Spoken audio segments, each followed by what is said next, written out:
हिमाकत अपने अहमक ना होने को साबित करने के जतन करती है। हिकमत को कभी जरूरत नहीं होती कि वो अपनी हिकमत को साबित करती फिरे।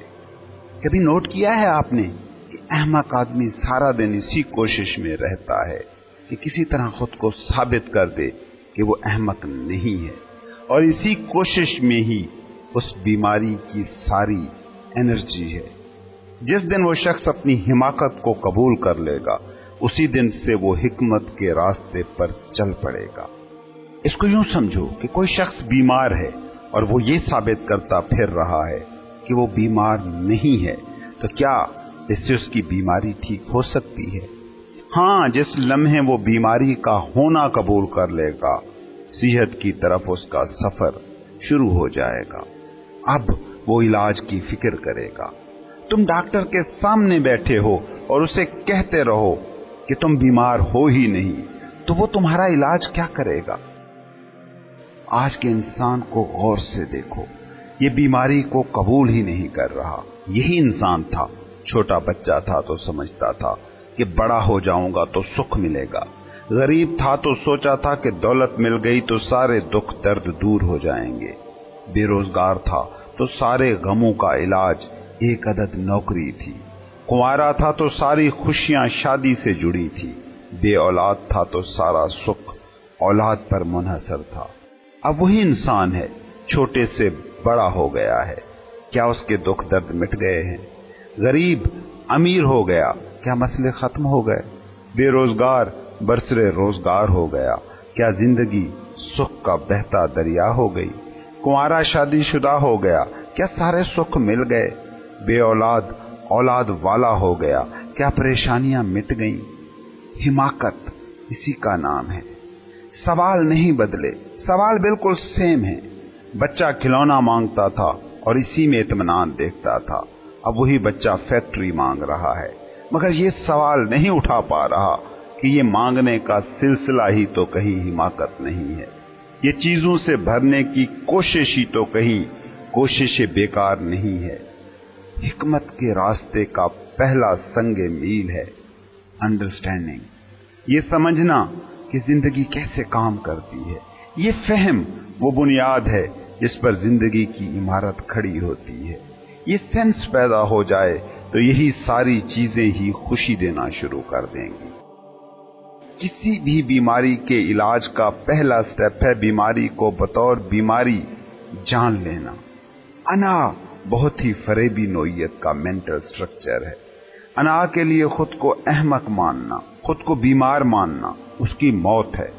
इसलिए अहमक से अहमक आदमी को भी मिल लो जो अना की जद में है, वो अपने हर एक्शन की रीजंस देगा। तुम जरा किसी को अहमक कहकर तो देखो, फिर उसका रिएक्शन देखना। गालियां उसका जवाब होगा, झगड़ा करेगा, लड़ेगा। ये जो लड़ रहा है, जो अहमक कहे जाने पर गालियां दे रहा है, इसको समझने की जरा कोशिश तो करें। अगर किसी ने आपको अहमक कहा और आप अहमक नहीं हैं, तो जवाब देना बनता ही नहीं है। किसी सूफी को, किसी फकीर को जाकर कहो कि तुम अहमक हो, तुम बेअमल हो, तुम फरारी हो, वो कभी इस बात पर नहीं चिढ़ेगा। आप अहमक नहीं हो और कोई अहमक कह दे तो आप में गुस्से का पैदा होना बनता ही नहीं है। दूसरी सूरत, अगर आप अहमक हैं और कोई आकर आपको अहमक कह दे तो आप लड़ने लगेंगे। इस लड़ने का क्या मतलब है? इसका मतलब है कि आप उस हिमाकत को डिफेंड कर रहे हैं। आप अहमक हैं या नहीं हैं, दोनों ही सूरतों में झगड़ा नहीं बनता। लेकिन आप जरा किसी को कहें अहमक और फिर देखें उसका रिएक्शन। तुम इंसान को जरा गौर से देखो, खास तौर पर आज के इंसान को। ये सारा दिन अपनी हिमाकतों के डिफेंस में ख्वार है। ये हिमाकत है कि चीजें उसे भर देंगी, दौलत उसके अंदर के खला को भर देगी, ताकत उसकी बेबसी के एहसास को मिटा देगी, शोहरत उसके कुछ ना होने को कुछ होने में बदल देगी। और इस हिमाकत को बचाने के लिए इंसान सारा दिन कोशिश में लगा है। गौर करना कभी, जो जितना ज्यादा अहमक होगा उतना ही अपनी हिमाकतों के हक में वो ज्यादा से ज्यादा दलीलें लाएगा।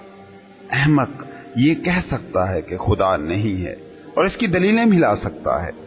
गौर से नाम निहाद मुल्हदों को सुनना शुरू करो। वो खुदा के ना होने की दलीलें लाने में कैसे बेचैन फिर रहे होते हैं। खुदा नहीं है, ये हिमाकत भरा फिक्रा है, और इस बेवकूफी को फिर साबित करने की दलीलें लाना अपनी हिमाकत के डिफेंस के सिवा और क्या है। फिर ज्यादा से ज्यादा ये कह दो कि मुझे पता नहीं है कि खुदा है या नहीं है, मुझे मालूम नहीं है। ये बहुत बड़ा फिक्रा है। ये फिक्रा आपको मालूम की मंजिल की तरफ जाने वाले रास्ते के पहले संगे मील पर खड़ा कर देगा। मुझे पता नहीं है, ये जहालत नहीं है, ये जानने की शुरुआत है। और जिसको इतना पता लग गया कि वो नहीं जानता, तो जान लो कि उसने बहुत कुछ जान लिया, बल्कि सब कुछ जान लिया। मैं नहीं जानता, इसमें जानने के सारे इम्कानात पोशीदा हैं। सुकरात कहा करता था कि इतना जानने की कोशिशों के बाद जो एक चीज मैं जान पाया हूं वो ये है कि मैं नहीं जानता। खुदा नहीं है, ये फिक्रा तुम किस बुनियाद पर कहोगे? ये तुम कह कैसे सकते हो? लेकिन कितने ही लोग हैं जो चीखे जा रहे हैं कि खुदा नहीं है। असल में जो शख्स ये कह रहा है कि खुदा नहीं है, ये कोई बहादुर आदमी नहीं है। ये दुनिया की रिवायतों को चैलेंज करता नजर आता है, मगर असल में ऐसा नहीं है। इसका बड़ा नफ्सियाती पस मंजर है। ये शख्स असल में बुज़दिल है, थुड़दिला है, कम हिम्मत है, क्योंकि अगर ये कहे कि खुदा है तो फिर इसको खोज में निकलना पड़ेगा। अगर ये मान ले कि खुदा है तो फिर बैठा नहीं जा सकता, फिर ढूंढना ही पड़ेगा। कैसे हो सकता है कि तुम कायनात के सबसे बड़े सच के होने को जानते भी हो और पाने ना जाओ? एक खजाने का होना भी तुम मानो और उसे ढूंढने ना जाओ? ये कैसे हो सकता है? अगर खुदा है तो खुद को मिटना पड़ेगा, क्योंकि खुद मिटता है तो ही खुदा हो सकता है। खुदा दूसरे को तो बर्दाश्त ही नहीं करता, लेकिन जब कोई मुल्हिद कह देता है कि खुदा नहीं है, तो वो बेसिकली एक चालाकी कर रहा है। और चालाकी ये है कि अब उसे ढूंढने ही नहीं जाना, अब तलाश ही खत्म। इस बात को समझो कि खुदा को पाना और खुद को खोना ये दोनों एक ही सफर हैं। फ्रीडरिक नीत्शे ने कहीं अपने एक खत में लिखा था कि या तो खुदा हो सकता है या मैं हो सकता हूं। मुल्हिद असल में आसान राह चुनता है कि खुदा के होने से ही इनकार कर दिया जाए। ये उसकी बहादुरी नहीं है, ये उसकी बुज़दिली है। वो उसको बचाने की फिक्र कर रहा है कि जिसने मिटना ही मिटना है, और उसमें इतना दम है ही नहीं कि उसको पाने निकले कि जिसका होना ही बस हकीकी होना है। मुल्हिद की नफ्सियात को समझने की जरूरत है कि जब वो खुदा का इनकार करता है, उसके होने को मानने से इनकार करता है, तो उसे ये ढारस मिलती है कि वो तो है ही। क्योंकि कोई है जो खुदा के होने से ही इनकार कर रहा है, तो इसका मतलब है कि वो जो इनकार कर रहा है वो तो है ही। ये अपने होने को बचाने की अहमकाना सी एक कोशिश है और कुछ नहीं है।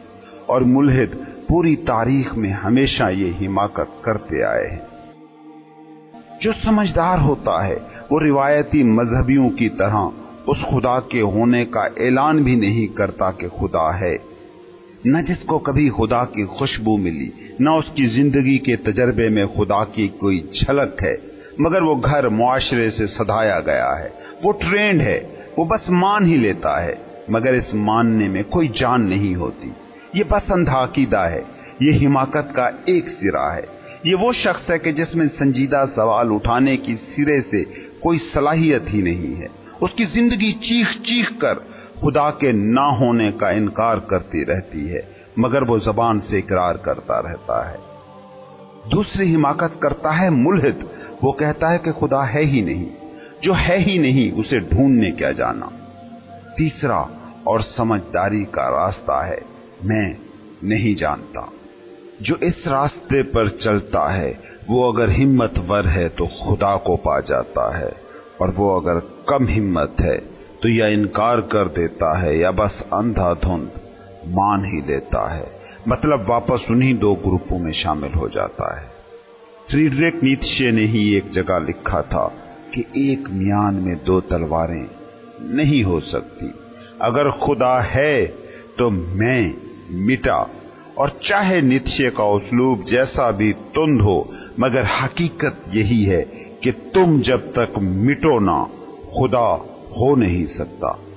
صوفی جس راہ کو چنتا ہے وہ یہی ہے، صوفی خود مٹتا ہے اور خدا کو پا لیتا ہے۔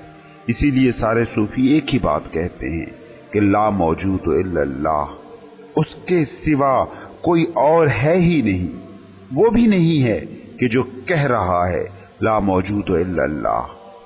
خود ہے تو خدا نہیں ہو سکتا، خود مٹتے ہی بس خدا باقی رہ جاتا ہے۔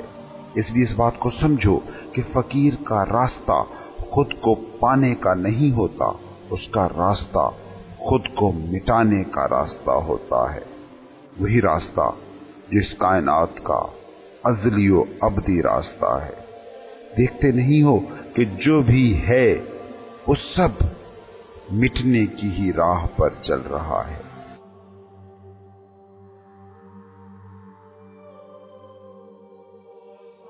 جرمن مفکر اور فلسفی ایمینوئل کانٹ کہتا تھا کہ چیز جیسی ہو ویسی کبھی بھی نہیں جانی جا سکتی، ہم اسے ویسا جانتے ہیں جیسا ہم اسے جان سکتے ہیں۔ اس بات کو سمجھنے کی کوشش کرو کہ ہم جو جان سکتے ہیں اس کا انحصار جانی گئی چیزوں پر نہیں ہوتا، بلکہ ہمارے جان سکنے کی صلاحیت پر ہوتا ہے۔ کئی چیزیں ہیں جو ہمیں نظر آتی ہیں مگر چھپکلی شاید انہیں نہ دیکھ پاتی ہو۔ کچھ چیزوں کو چوہے دیکھ پاتے ہوں اور ہم نہ دیکھ سکتے ہوں۔ کچھ آوازیں جو آپ نہیں سن سکتے وہ کتے ہاتھی سن سکتے ہوں، اور کچھ آوازیں جو آپ سن پاتے ہیں وہ مچھلی کچھوے نہ سن سکتے ہوں۔ تو آپ جن بھی چیزوں کے بارے میں جانتے ہیں وہ ان چیزوں کی حقیقت ہوتی ہی نہیں ہے، وہ آپ کی صلاحیتوں کا رزلٹ ہوتا ہے۔ مطلب یہ ہے کہ جس کو بھی آپ آبجیکٹو حقیقت مان رہے ہیں وہ بھی آبجیکٹو نہیں ہے، انتہائی سبجیکٹو ہے۔ یاد رکھو جو بھی تم دیکھتے ہو اس میں دیکھنے والا شامل ہو جاتا ہے، اور جو ہی دیکھنے والا بھی دیکھنے کے عمل میں شامل ہوتا ہے چیز ویسی نہیں رہتی جیسی وہ ہے۔ اس بات کو سمجھے کہ جیسے ہی آپ کسی چیز کو دیکھتے ہیں، کسی چیز کو جانتے ہیں، تو آپ کے دماغ میں اس کا پیٹرن پہلے سے موجود ہوتا ہے جو دماغ فوراً سامنے لا دیتا ہے۔ آپ نے ایک تصویر دماغ میں سیو کر رکھی ہے جس پر کھجور کا درخت لکھا ہوا ہے۔ اب آپ ہزاروں بھی کھجور کے درخت دیکھیں تو وہ قد، شکل، ساخت میں ہزار بھی رنگ کے ہوں، آپ کچھ بھی نہیں دیکھ رہے ہوتے بلکہ اس تصویر کو دیکھ رہے ہوتے ہیں جس پر کھجور کا درخت لکھا ہوا ہے اور جو آپ کے دماغ میں موجود ہے۔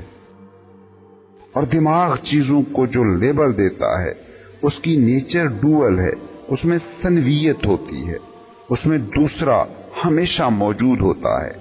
اس بات کو دھیان میں رکھو کہ دماغ کسی بھی چیز کو جانتا ہے اس کے اپوزٹ کی وجہ سے۔ وہ دن کو رات کی وجہ سے جان سکتا ہے، دکھ کو سکھ کی وجہ سے، سیاہ کو سفید کی وجہ سے۔ انٹلیکٹ کی بیسک نیچر یہی ہے کہ وہ چیزوں کو دو حصوں میں توڑ دیتی ہے، تقسیم کر دیتی ہے، وہ اپوزٹ کو الگ کر دیتی ہے، اور پھر کسی چیز کی ایک شناخت آپ میں پیدا ہوتی ہے جسے آپ اپنا جاننا کہتے ہیں۔ انا جو دماغ کی تخلیق ہے وہ اسی ڈوئلزم کی دنیا میں کام کرتی ہے۔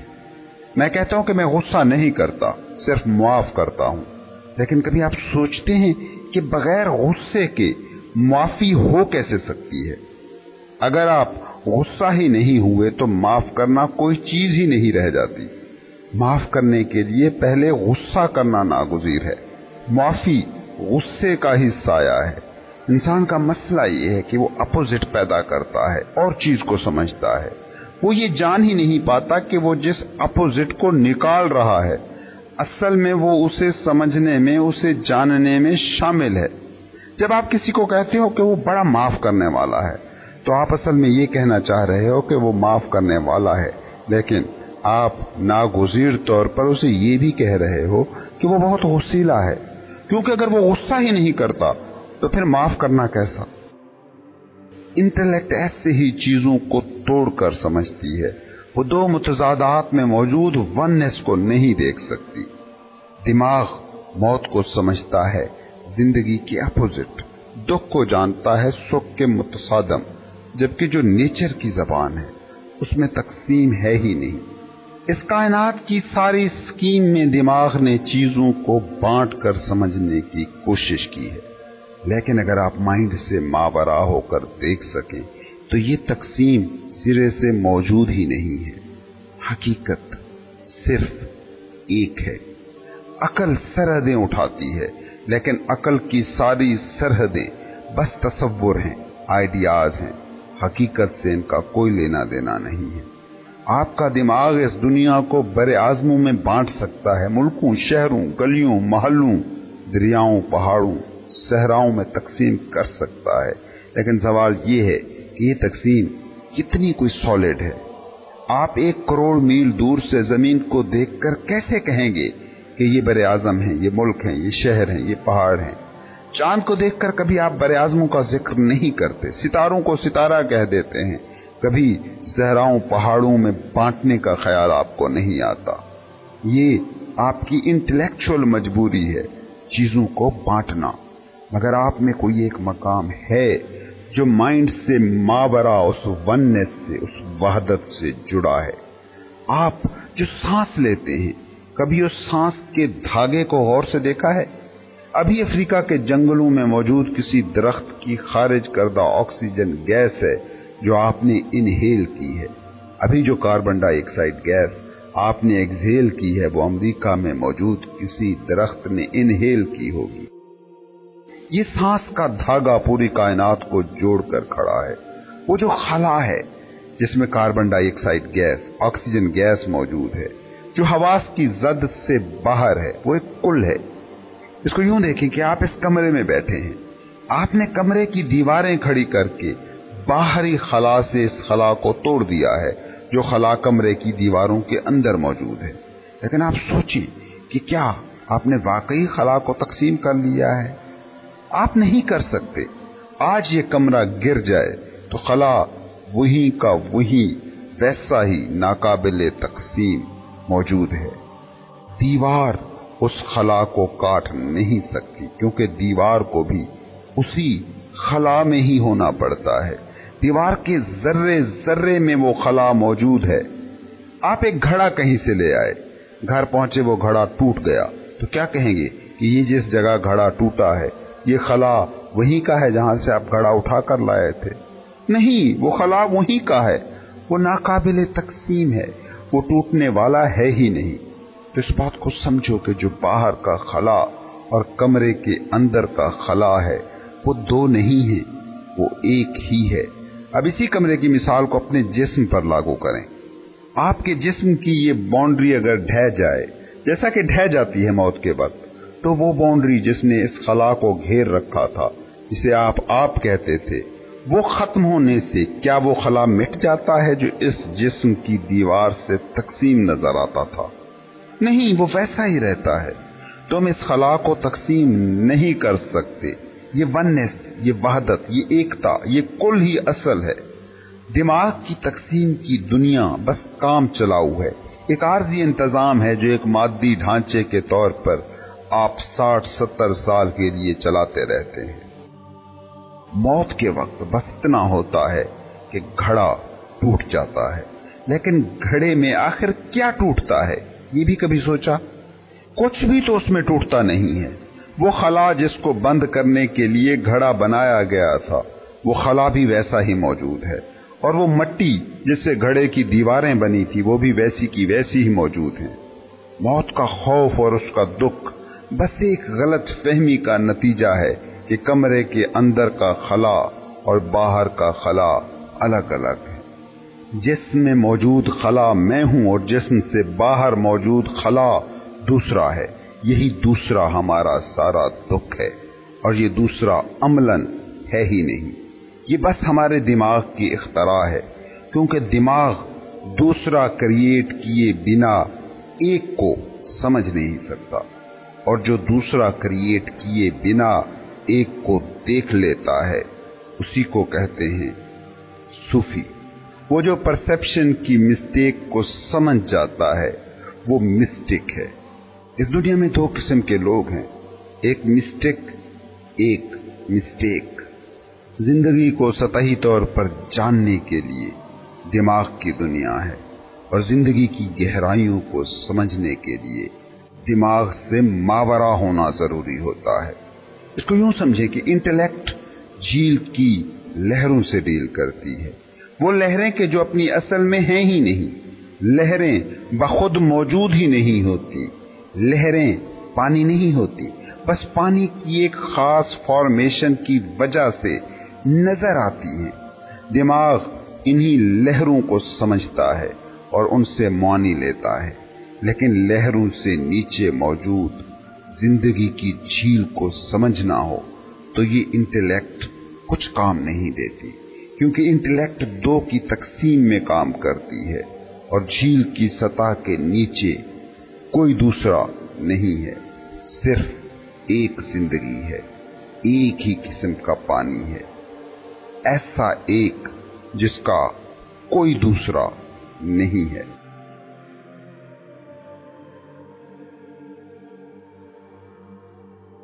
इंसान के मसले बहुत ही नामुख्ततम हैं, लेकिन सबसे बड़ा मसला ये है कि ये गहरा और दूर तक देखने की सलाहियत से महरूम होता जा रहा है।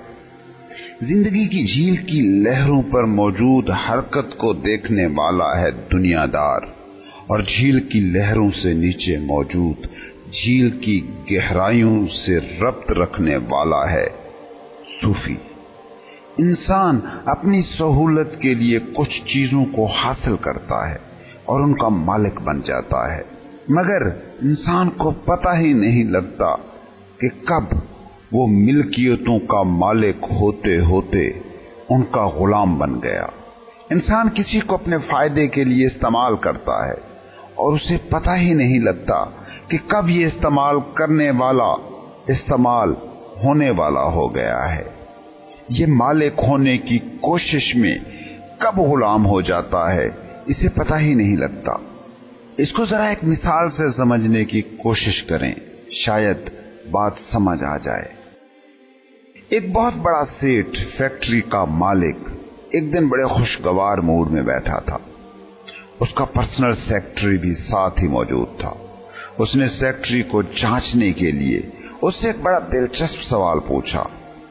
उसने पूछा, अगर हम दोबारा इस दुनिया में आए और तुम्हें ये इख्तियार मिल जाए कि फैसला कर सको कि तुम इस फैक्ट्री के मालिक बनो या ऐसे ही सेक्रेटरी रहो, तो तुम क्या फैसला करोगे? क्या तुम इस फैक्ट्री के मालिक बनोगे और मुझे सेक्रेटरी बनाओगे, या मैं ही मालिक रहूंगा और तुम सेक्रेटरी रहोगे? इस दिलचस्प सवाल का जवाब इससे भी दिलचस्प था। उस सेक्रेटरी ने कहा, जितना मैं आपको जान गया हूं उसकी रोशनी में देखूं तो मैं कभी भी आप नहीं बनना चाहूंगा।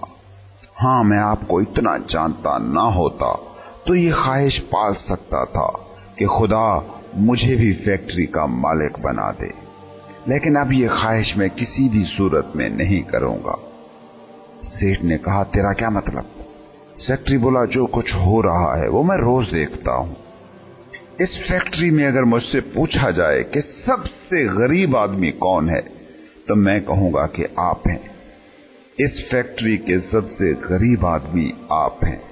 ना आप ठीक से सो सकते हैं, ना आप ठीक से बैठ सकते हैं, ना आपके पास अपनी बीवी के लिए वक्त है, ना बच्चों के साथ खेलने का आपके पास टाइम है। इस फैक्ट्री में चपरासी भी 10 बजे आते हैं, जबकि 8 बजे आप यहां मौजूद होते हैं। क्लर्क 11 बजे आते हैं, मैनेजर 12 बजे आता है, मगर आप इन सब से पहले आते हैं। डायरेक्टर 1 बजे आता है, वही डायरेक्टर 3 बजे चला जाता है, मैनेजर 4 बजे चला जाता है, 5 बजे क्लर्क भी चले जाते हैं, 6 बजे चपरासी भी चले जाते हैं, लेकिन मैंने आपको कभी भी शाम 7 बजे से पहले घर लौटते नहीं देखा है। चपरासी آپ سے پہلے گھر چلا جاتا ہے، کیونکہ وہ اپنی نہیں کسی اور کی حفاظت پر کام کر رہا ہے۔ آپ اپنی ہی حفاظت پر لگے ہوئے ہیں۔ کبھی غور سے اپنی زندگی کے پورے انتظام کو دیکھنا۔ جن چیزوں کے تم مالک ہو، کیا واقعی ان کے تم مالک ہو، یا ان کے مالک بننے کے چکر میں انہی کے تم غلام ہو گئے ہو؟ جس دکان کی ملکیت کا تمہیں دعویٰ ہے، تمہاری زندگی کے رات دن وہی دکان تو طے نہیں کر رہی۔ جس نوکری کو تم اپنی نوکری کہتے ہو، کیا وہ تو طے نہیں کر رہی کہ تمہارے دن کے، ہفتے کے، مہینے کے، سال کے معمولات کیا ہوں گے؟ کبھی تم نے سوچا ہے کہ جس چیز کو تم اپنا محافظ مان کر بیٹھے ہو، اس کی چوکیداری پر تو نہیں لگ گئے ہو؟ تمہاری دنیا کا بڑا مشہور لفظ ہے اس وقت سیکیورٹی۔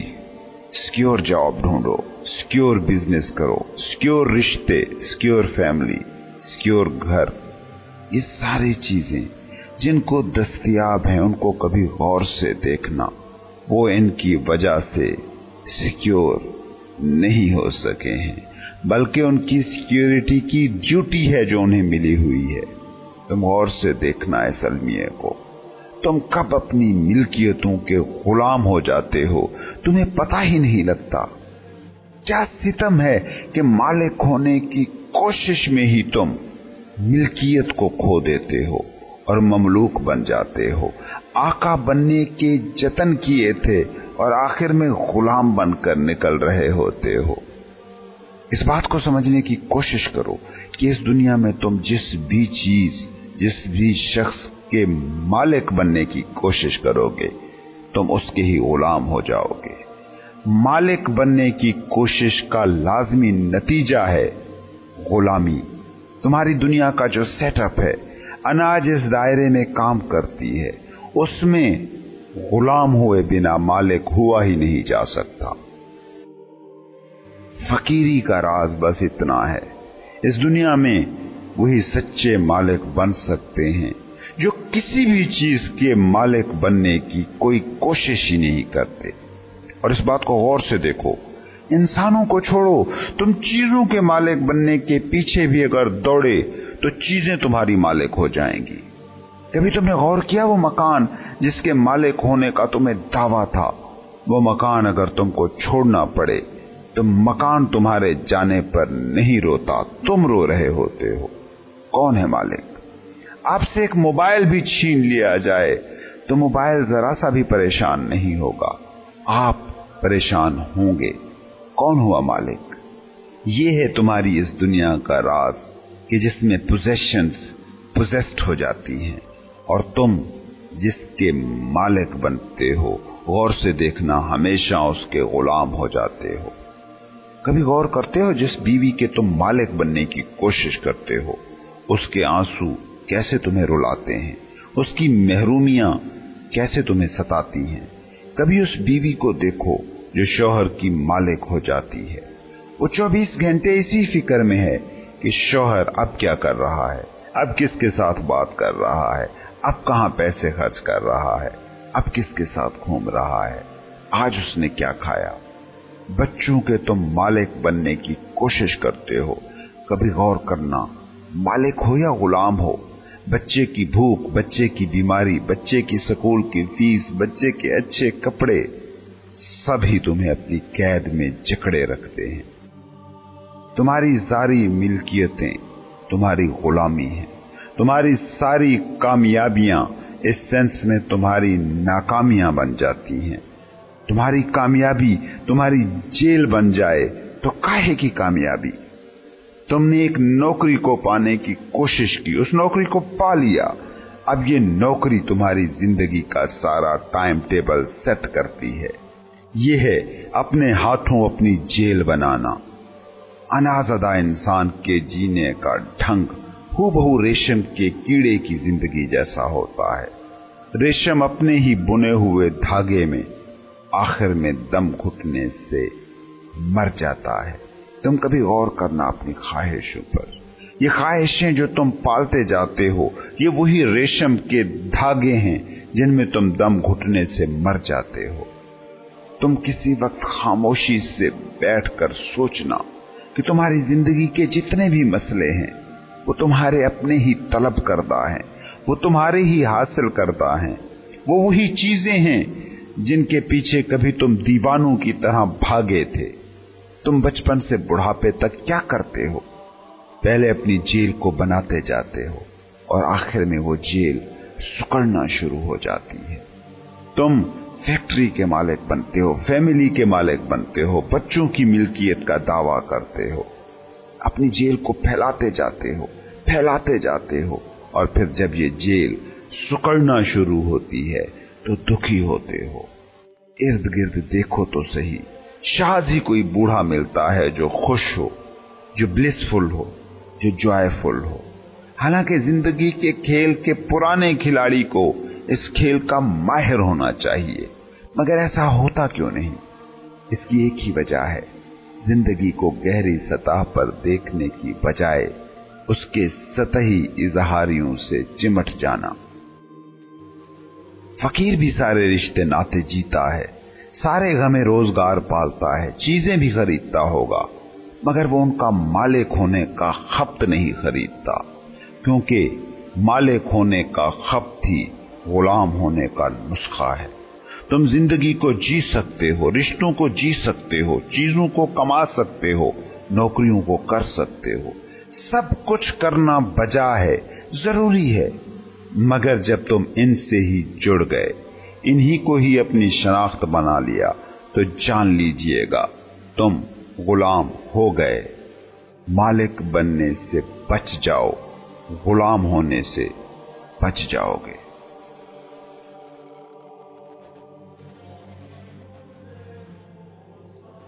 ایک صاحب نے پوچھا کہ آپ کی ساری باتوں کو میں نے بڑے غور سے سنا ہے، اور جو بات میں سمجھ پایا ہوں وہ یہ ہے کہ اس زندگی کا، اس جینے کا کوئی بھی مقصد نہیں ہے۔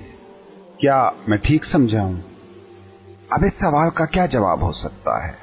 تھیوریٹیکلی تو یہی سچ ہے کہ اس زندگی کا، تمہارے جینے کا کوئی مقصد نہیں ہے۔ ہاں، تم مقصد چاہے کھوج لو، کھوجتے رہو، تم مقصد کھوج سکتے ہو، مقصد بنا سکتے ہو، لیکن سچ یہی رہے گا کہ اس زندگی کا کوئی مقصد نہیں ہے، اور یہی زندگی کا حسن بھی ہے۔ یہ زندگی تب ہی زندگی بنتی ہے کہ جب اس کے ساتھ کوئی مقصد جڑا ہوا نہ ہو۔ صبح باغ میں پھول کھلا، کیا مقصد ہے اس کا؟ صبح سورج نکلا، کیا مقصد ہے اس کا؟ چڑیوں کا غول کیا کہیں بیٹھ کر یہ سوچتا ہوگا کہ زندگی کا کیا مقصد ہے، ان کے جینے کا کیا مقصد ہے؟ بادل برستے ہوئے کیا یہ سوچتے ہوں گے کہ کوئی مقصد ہے جو وہ پورا کر رہے ہیں؟ تم مگر شاید اس دھرتی پر موجود واحد نو ہو جو مقصد بناتی ہے۔ تم کو یہ بات شاید سمجھ نہ آئے، تم میں اکثر شاید یہ کہیں کہ یہ کیا بکواس ہے کہ اس زندگی کا کوئی مقصد ہی نہیں، ہم بے مقصد جی رہے ہیں۔ ہم انسان جو اتنی رفیع شان مخلوق ہیں بے مقصد کیسے ہو سکتے ہیں؟ مگر اس بات کو غور سے سمجھنے کی کوشش کرو۔ یہ جو زندگی ہے، جو ہم سب میں لہر کی صورت بہ رہی ہے، اس نے کہیں نہیں جانا، زندگی کہیں بھی نہیں جا رہی۔ کسی مقصد کو پانے کے پیچھے زندگی نہیں دوڑ رہی ہے، زندگی بس ہے، اور اس کا بس ہونا ہی مقصد ہے۔ زندگی کا کوئی مستقبل نہیں ہے، زندگی کا کوئی ماضی نہیں ہے، یہ بس اس لمحے میں ہو رہی نیچر کی ایکٹیویٹی ہے۔ زندگی بس یہ پل ہے، یہ لمحہ موجود ہے زندگی۔ مقصد کی نیچر یہ ہوتی ہے کہ وہ ہمیشہ اس پل سے باہر ہوتا ہے۔ مقصد ہمیشہ یا مستقبل میں کچھ ہونے سے جڑا ہوتا ہے، یا ماضی میں کچھ ہوا جس کو بدلنے سے جڑا ہوتا ہے۔ میرا مقصد ڈاکٹر بننا ہے، مستقبل میں ہے۔ میں نے غلطی سے اپنا بزنس تباہ کر لیا تھا، اس کو درست کرنا میرا مقصد ہے، یہ ماضی سے جڑا مقصد ہے۔ जिंदगी मगर न माजी में है न मुस्तकबिल में है। आपके पास मगर एक टूल है, माइंड, जो माजी को तसलसल देता है, जो तुम्हें एक कंटिन्यूटी देता है। वरना तुम इस दिमाग को माइनस करके अगर खुद को देखो तो तुम हर पल नए हो। माजी है जो तुम्हें ये शराब देता है कि तुम किसी प्रोसेस के नतीजे में हो। तुम किसी प्रोसेस के नतीजे में नहीं हो, तुम बस इस पल में जिंदगी का इजहार हो। तुम क्यों पैदा हुए, क्या वजह है, क्या मकसद है, ये वो सवाल है जो जितना ज्यादा तुम खुद से पूछते जाओगे उलझते जाओगे। ये सवाल करोगे तो जवाब देने वाले भी तुम्हें मिल जाएंगे। कोई ना भी मिलेगा तो खुद से कोई जवाब बनाकर अपने पैदा होने को जस्टिफाई तुम करते रहोगे। सारे फलसफे यही जवाब देने की ही तो कोशिश है, लेकिन कभी सोचते हो तुम कि ये जवाब जिंदगी नहीं दे रही? आदमी ही पूछ रहा है कि मेरा पैदा होने का मकसद क्या है, और आदमी ही जवाब बनाया जा रहा है। तुमने ये सारे फलसफे संभाले ही इसलिए हुए हैं कि तुम्हारे इन ला हासिल सवालों के जवाब न होने का गम तुम्हें न सताता रहे, बल्कि ये तसल्ली तुम्हें मिली रहे कि तुम्हारे होने का कोई मकसद है। और इंसान की जवाब जानने की ख्वाहिश, सवालों से निजात पाने की ये बेचैनी, ये समझ में आती है क्योंकि इंसान सब कुछ अपने माइंड से तय करने की आदत का गुलाम हो चुका है। और माइंड का तो काम ही एक है, सवाल उठाते रहना। सोचो, एक 10वीं क्लास का गरीब बच्चा दौलतमंद होने को मकसद बनाता है। 25 साल की उम्र में वो मुल्क का अमीर तरीन आदमी बन जाता है। तो अब क्या वो दिमाग ये नहीं पूछेगा कि तुम्हारी जिंदगी का मकसद क्या है? यकीनन पूछेगा। अब वो अपनी जिंदगी का मकसद बनाता है दुनिया का अमीर तरीन शख्स होना, और बन जाता है। तो क्या दिमाग चुप करके बैठ जाएगा? नहीं, वो फिर सवाल करेगा कि तुम्हारी जिंदगी का मकसद क्या है। और मौत के वक्त तक दिमाग सवाल उठाता रहेगा और तुम जवाब ढूंढने के पीछे दौड़ते रहोगे। दिमाग अगर जिंदगी के तजर्बे का वाहिद तराजू होगा तो सवालों से निजात नामुमकिन है। नौकरी पेशा लोगों को पूछिए जिंदगी का मकसद क्या है, वो कहेंगे सिक्योर रिटायरमेंट। और सिक्योरली रिटायर्ड लोगों को जाकर देखिए तो वो अब मकसद के लायनहल सवाल की कुल्फतों के और भी ज्यादा असीर नजर आएंगे। रिटायरमेंट के लिए नौकरी करने वाले रिटायर होते ही और भी ज्यादा उलझनों में फंसे नजर आएंगे। दिमाग की हुकूमत में ये सवाल मौत तक पीछा नहीं छोड़ेंगे। कहते हैं कि सिकंदर यूनानी बरे सगीर पर हमले के लिए यूनान से निकलने लगा तो एक नंग धड़ंग कल्बी फलसफी और फकीर डायोजनीस अपनी कुटिया में लेटा हुआ था। यूनान में उस वक्त उसके तर्ज जिंदगी और फलसफे के बड़े चर्चे थे। सिकंदर ने सोचा कि इससे मिलता जाऊं, कोई नसीहत मिलेगी वो लेता जाऊं। वो उसकी कुटिया के बाहर खड़ा हुआ और किसी गुलाम को अंदर भेजा, जो ये पैगाम लेकर अंदर गया कि दुनिया का सबसे बड़ा फातेह तुमसे मिलना चाहता है। डायोजनीस ने गुलाम को देखा और हंस दिया और कहा, जो खुद को खुद ही दुनिया का सबसे बड़ा फातेह कहलवाता है या समझता है वो तो हारा हुआ है, उसके लिए मेरे पास कोई वक्त नहीं है। गुलाम ने जाकर सिकंदर को बताया कि डायोजनीस तो ये कह रहा है। सिकंदर को ये शख्स बड़ा दिलचस्प लगा। वो खुद ही अंदर चला गया और कुटिया के दरवाजे में खड़े होकर उसने कहा, मैं तुम्हारे कोई काम आ सकूं तो मुझे बड़ी खुशी होगी। कुछ चाहिए तुम्हें मुझसे? डायोजनीस ने कहा, हाँ बिल्कुल। सिकंदर ने कहा, बोलो। उसने कहा कि तुम मेरे और सूरज के दरमियान खड़े हो और सूरज की रोशनी को मुझ तक पहुंचने से रोक रहे हो। ये रास्ता जरा साफ कर दो और रोशनी को मुझ तक आने दो। सिकंदर को अब दूसरा झटका लगा। वो उसकी कुटिया के अंदर चला गया और उससे बातें करने लगा। थोड़ी देर में दोनों के दरमियान ताल्लुकात कुछ नॉर्मल हुए तो डायोजनीस ने पूछा, कहां जा रहे हो तुम अपनी फौजों के साथ, किधर का इरादा है? सिकंदर ने कहा कि एशिया कोचक पर हमला करने जा रहा हूं। डायोजनीस बोला, इसके बाद कहां का इरादा? उसने जवाब दिया, इसके बाद हिंदुस्तान पर हमला करूंगा। उसके बाद? डायोजनीस बोला, उसके बाद बाकी दुनिया फतह करूंगा। और उसके बाद? अब सिकंदर सोच में पड़ गया। उसने कहा, उसके बाद क्या? सुकून से बैठूंगा और आराम करूंगा। डायोजनीस ने यह सुना तो जोर से हंसा और कहा कि जो तुम सब कुछ करने के बाद करोगे वो मैं अभी इस वक्त कर रहा हूं। अगर आराम ही करना है तो यही रह जाओ। आराम ही अगर मकसद है तो फिर वो तो इस वक्त भी दस्तयाब है। ये सिकंदर को लगने वाला तीसरा झटका था। बात उसे समझ भी आई, मगर वो जिस रेस में दौड़ रहा था उससे रुकना उसके लिए महाल था। सो उसकी फतूहात का सफर और मौत की तरफ सफर दोनों जारी रहे। यही सिकंदर की जिंदगी है जो तुम सारे लोग जी रहे हो। कहीं जा रहे हो, कहीं भी नहीं पहुंचने के लिए। रोज मकसद की तलवार लेकर जिंदगी को काटते हो, आखिर में जिंदगी कट जाती है। मकसद की तलवार वैसे की वैसी सलामत रहती है।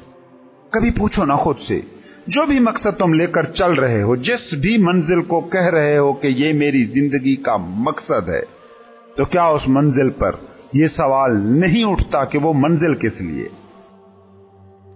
तुम डॉक्टर बनने का मकसद लेकर जी रहे हो, क्या सवाल नहीं बनता कि डॉक्टर बनने का फिर मकसद क्या है? तुम कहोगे कि दौलत कमाना, तो सवाल फिर मौजूद है कि दौलत कमाने का मकसद फिर क्या है? तुम कहते हो सिक्योर बुढ़ापा, तो फिर सिक्योर बुढ़ापे का क्या मकसद है?